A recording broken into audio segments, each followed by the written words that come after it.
सतनाम वाहिगुरु साहिब जीओ। ना बेरू ने आमद कशे जा दीवार, ना खुरदंद तीरो न कशतंद ख्वार। चौदी दम के नाहर ब्यामंद बाजंग, चशीदा यकें तीर मन बेद रंग। हमा खर गोरे जंद बजाए मुसाफ, बसे खान गुरदंद बेरू जुखा गुजाफ। के अफगान दीगर ब्या आमंद बाजंग, तू शैले रवा हम चो तीरो तुफंग। बशी हमला कर दंद बा मर्दानगी, हम अज होशगी हम अज दीवानगी। बशी हमला कर दंद बशी जख्म खुर्द, दू कशरा बजा कुश्त हम चा शुपुर्द। के आ ख्वाजा मरदूत साया दीवार, ब मैदान्या आमद ब मर्दना वार। सो ये 34 तक आप जी ने पाठ सरवण किया। हुण इत्थों गुरमुखो धन गुरु कलगीधर सतगुरु पातशाह जिहड़ा पूरा जंग का वरतांत है वो औरंगजेब नूं दस रहे ने। पूरा एक एक गल है जिहड़ी चमकौर की गढ़ी का जो जंग होया, उस जंग की एक एक गल है जिहड़ी वो सतगुरु पातशाह औरंगजेब नूं लिख रहे ने। सतगुरु पातशाह ने जिथों कल गल कीती सी कि जो भी चमकौर की जिहड़ी गढ़ी की दीवार सी उस तो बाहर आया, जिहड़ा भी बाहर आया मैं एक एक तीर उन्हां दी छाती अंदर मारिया और उन्होंने खत्म कर दिता, नाश कर दिता। गर्क गर्क खून गर्क मतलब गर्क कर दिते, खत्म कर दिते। क्योंकि इतिहास कहता है भी जितनियां भी 14 जंगां धन गुरु कलगीधर पातशाह ने जीवन विच होईयां, सब तो वध तीर गुरु कलगीधर पातशाह ने 14 जंगां विचों चमकौर की जंग विच चलाई। सब तो वध तीर। कई विद्वान इस तक लिखते हैं, थोड़ा समझो जे कि धन गुरु कलगीधर पातशाह दे एक उंगल दे विच छल्ला पाया हुंदा सी। वो छल्ला सी ना जिहड़ा जदों तीर कमान चलाउंदे सी ते खिचदे सी चिल्ले नूं ऐ ते उहदे विच फसा के इंज, क्योंकि जिहड़ी धन गुरु कलगीधर पातशाह दे एक, चलो हुण समझो कि ये जंग का मैदान चलना है तो आपां समझो जिहड़ी धन गुरु कलगीधर सतगुरु पातशाह कमान चलाउंदे सी ते लखचना पैंदा सी, वो 9 टांक भारी होंदी सी। 9 टांक भारी। 9 टांक का अर्थ बनता है एक टांक 25 सेर का होंदा है। एक टांक 25 सेर का होंदा है। तो तुसी ये ला लो भी 9 टांक का अर्थ है 225।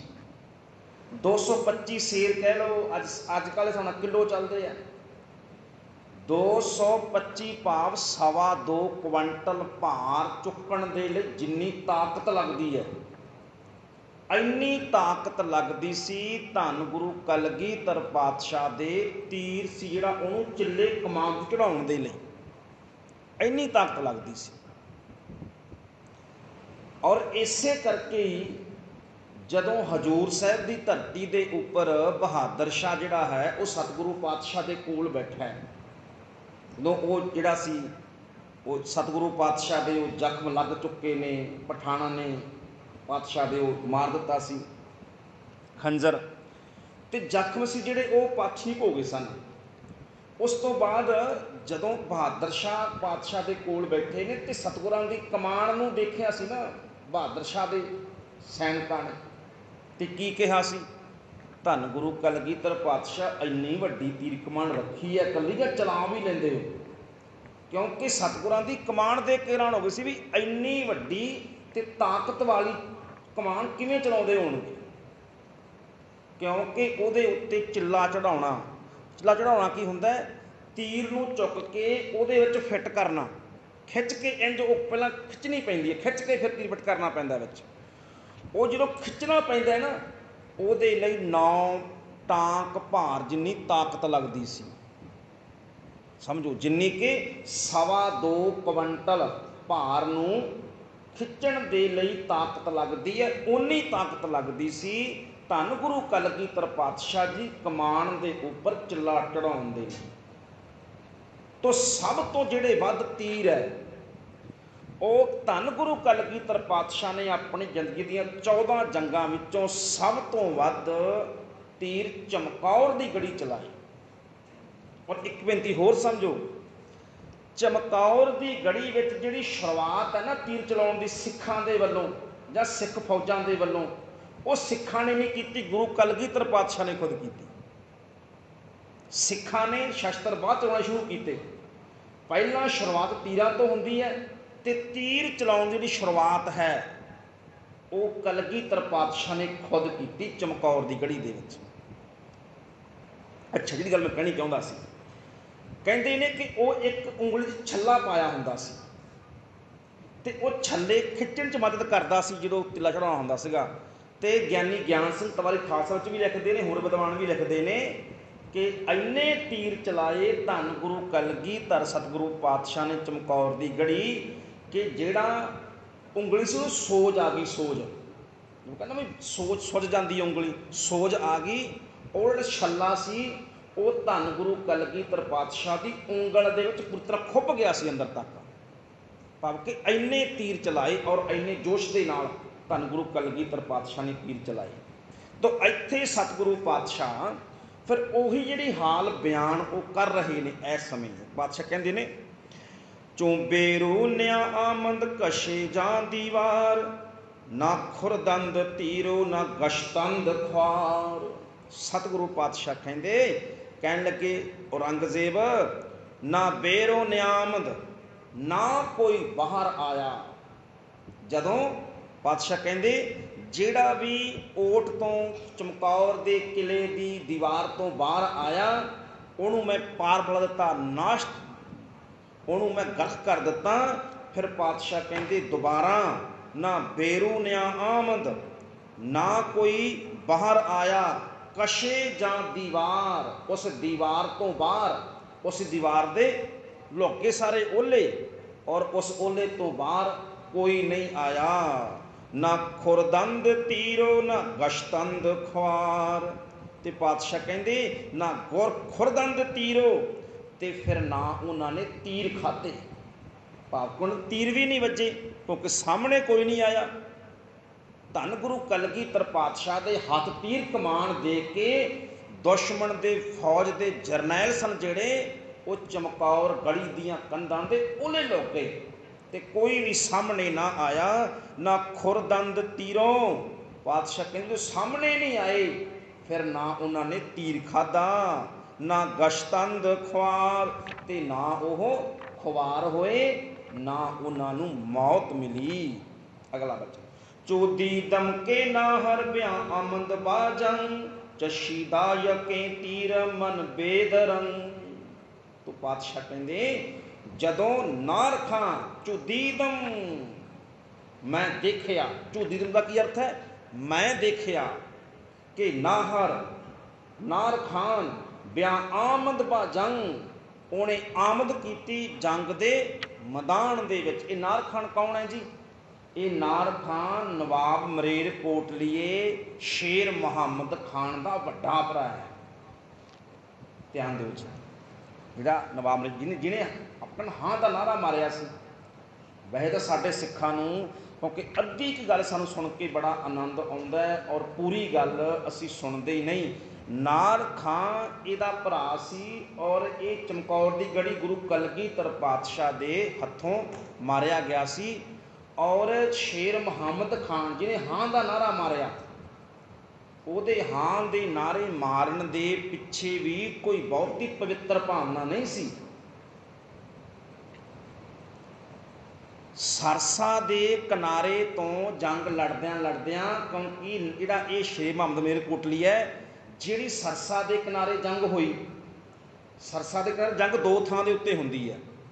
एक जंग हुई सी सरसा पार करन तो पहला, जदों उधरों मुगल फौजां आउंदियां ने, पिछों मुगल फौजां पिछे पिछे आउंदियां ने, सिख सरसा के किनारे पार कर लगदे, पिछों हमला हो जाता है। एक तां जंग परले पासे हो रही है, एक ਜਿਹੜੇ सरसा नदी नूं पार कर जाते सन सिख, उरले पासे शेर मुहम्मद मलेरकोटलीए नवाब दियां फौजां खड़ियां सी, ते उरले पासे जंग फेर हो जाती सी। दो थां जंग हुई, सरसा के परले पासे भी जंग हो रही है, ਜਿਹੜੇ सरसा नूं पार कर लेंदे है, सरसा के इधरले किनारे मुहम्मद शेर मुहम्मद खां मलेरकोटली दियां फौजां खड़ियां, पर जंग उन्हां नाल लड़नी पैंदी सी। और इस जंग दे विच एक बीबी हुई है, बीबी अनूप कौर। बीबी अनूप कौर इत्थे फड़ी जाती है और शेर मुहम्मद खान के हत्थ लग जाती है। शेर मुहम्मद खान उन्होंने जख्मी हालत दे विच सी, इस करके उन्होंने मलेरकोटले अपने महलों में लैके आउंदा है, ते इत्थे लिया के फिर कुछ इतिहासकार मनते ने। एक किताब है सा गुणवंती सा प्रधान, उहदे विच भी लिखिया, और कई किताबां होर भी ने भी जिहड़ा शेर खान सी ना, वो उसकी सुहप्पण के उपर बेईमान हो गया बीबी अनूप कौर की। वो नौजवान बच्ची सी 21-22 सालों की, और वह मन सी भी किवें ना किवें मैं इहनूं अपनी बेगम बना लवां, इस करके वह मन इधर नूं हो गया। उस करके उन्हें फिर वो रखी भी बीबी नूप कई दिनों तक रखी, और वो जिहड़ी बच्ची सी वो गुरु कलगीधर पातशाह के छोटे बच्चों के नाल खेडदी रही सी, चकदी, छोटे बच्चों को चुकती रही सी, इसका प्यार बड़ा सी। तो इस करके शेर मुहम्मद खान उन्होंने ये कहता है भी मैं तेरा विआह करवा, तू मेरे नाल विआह करवा लवें तो मैं धन गुरु कलगीधर पातशाह के बच्चों को बचा सकदा। उन्हें हामी तो नहीं भरी, पर शेर मुहम्मद खान को यह लगता सी भी जे मैं इनू खुश कर लवां तो मेरी बेगम बन जाएगी। इस करके उन्हें, क्योंकि उन्होंने पता से इस गल का भी मेरी गल नहीं मनी जानी, क्योंकि वजीर खान बहुत वड्डे एक एरिए का मालक सी, और छोटी जी रियासत सी मलेरकोटला, छोटी जी रियासत सी एक। और एक गल होर समझो, जिहड़ा शेर मुहम्मद खान ना, ये चेता करो जे ये सिया मुसलमान सी, ये औरंगजेब आ जिहड़ा वो सुन्नी मुसलमान है, उस समय राज सुन्नी मुसलमानों के अधीन सी, ये कल्ला ही सिया मुसलमान सी।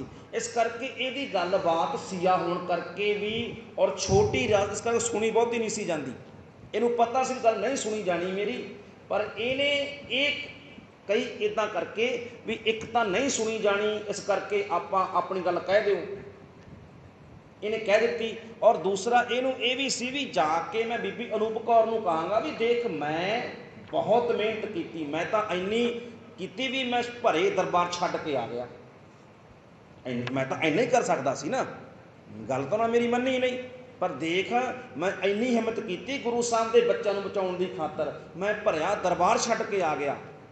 और हो सकता है बीबी अनूप कौर जिहड़ी है वो मेरिया इन्हां गल्लां ते खुश हो जाए तो मेरे नाल निकाह करन दे लई जिहड़ी सी ओह मन जाए। ये एक लालच सी, काम भावें चंगा ही करदा पिया पर उहदे पिछे बदनीत सी, उहदी लालच सी कि सिखां दी एक बच्ची नूं अपनी बेगम बनाउणा है। और फिर वो बच्ची इसे शेर मुहम्मद खान दे मलेरकोटले महल दे विच अपने आप दे पेट दे विच खंजर मार के मर गई सी। हुण सिख एक पासे उन्हें नारा मारिया जी हां दा, नारा मारिया जी हां, एक पासे लगे पे है भी जिहड़ी सिख बच्ची सी अनूप कौर इहदे महल विच मरी सी। और मरी क्यों सी?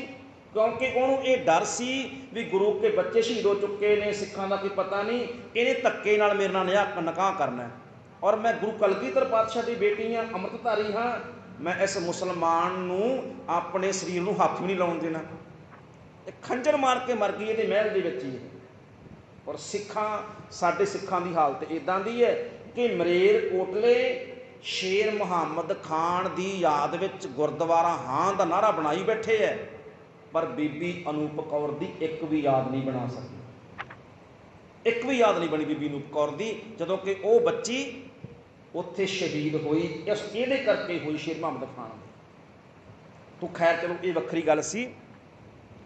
ਇਹਦਾ ਭਰਾ है जी ये नार खां, ਜਿਹਦੀ ਗੱਲ ਪਾਤਸ਼ਾਹ ਇੱਥੇ ਕਰਦੇ ਪਏ ਨੇ।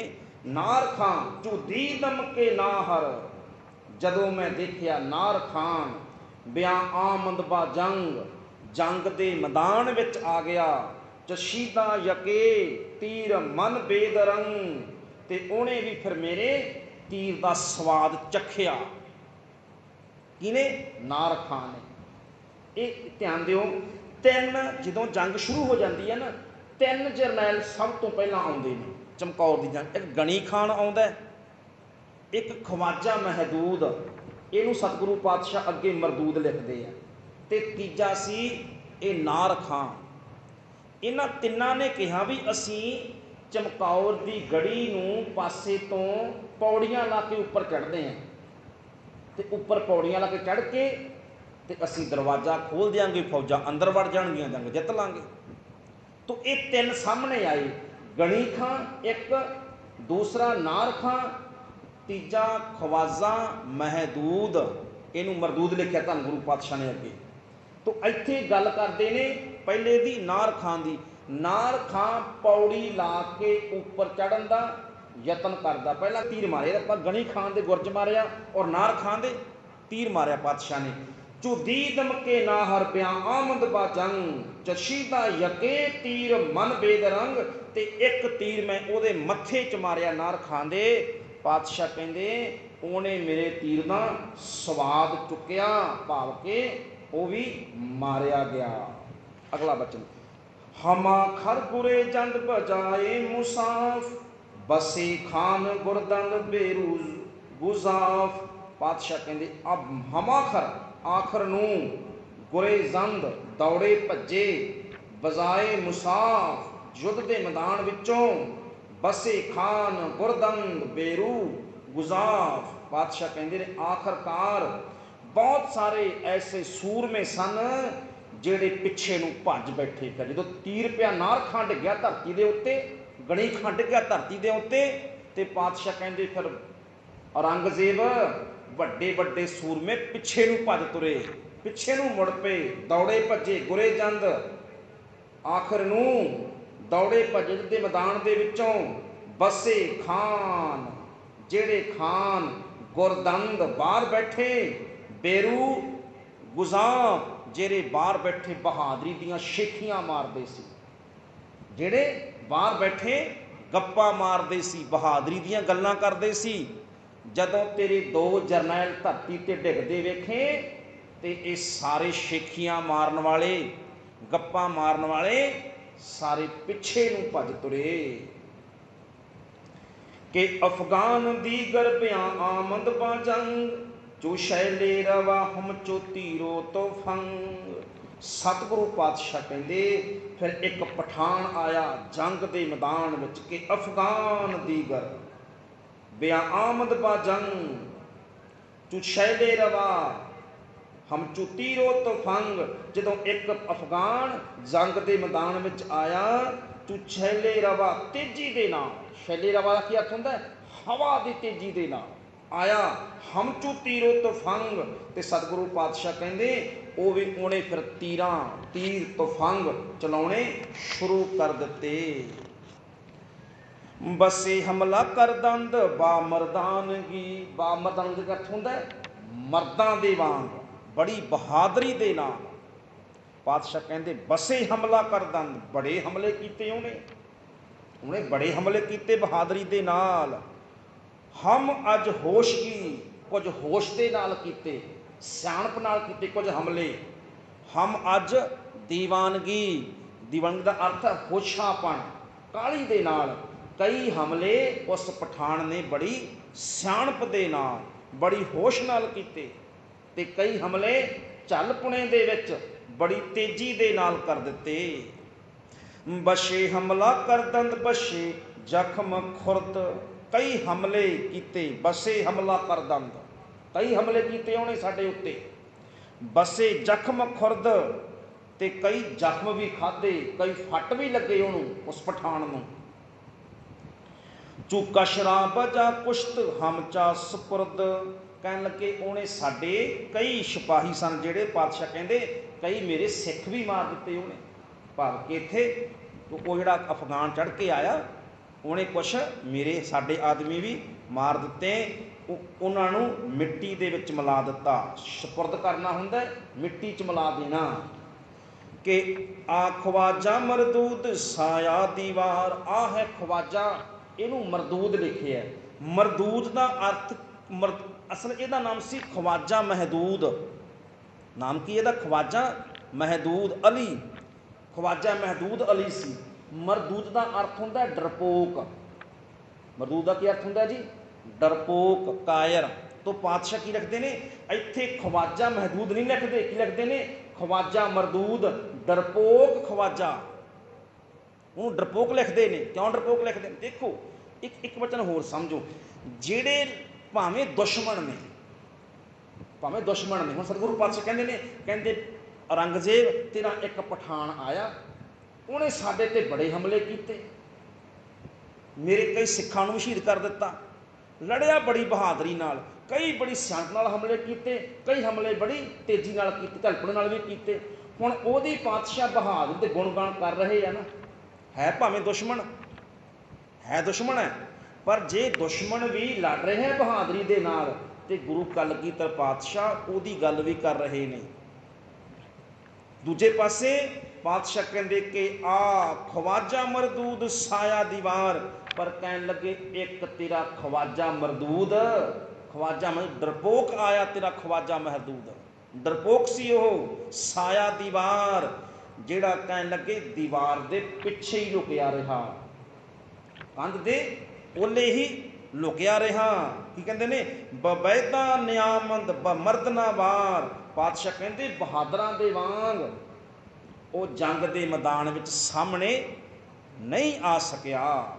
अगला बचन दरोगा अगर रुए ओ दीद में बयक तीर लाचार बख्शिंद में। सतगुरु पातशाह कहते दरोगा जो कहते ने अफसोस, अब कहना ना अफसोस मैं एक काम कर नहीं सकिया, मैनू दुख है मैं आ गल पूरी कर नहीं सका। कहने उमें पातशाह कहते दरोगा अफसोस है मैनू, दुख है मैनू औरंगजेब, अगर रुए ओ दीद में, अगर ओ मेरे दीद में मेरे सामने हो जाता।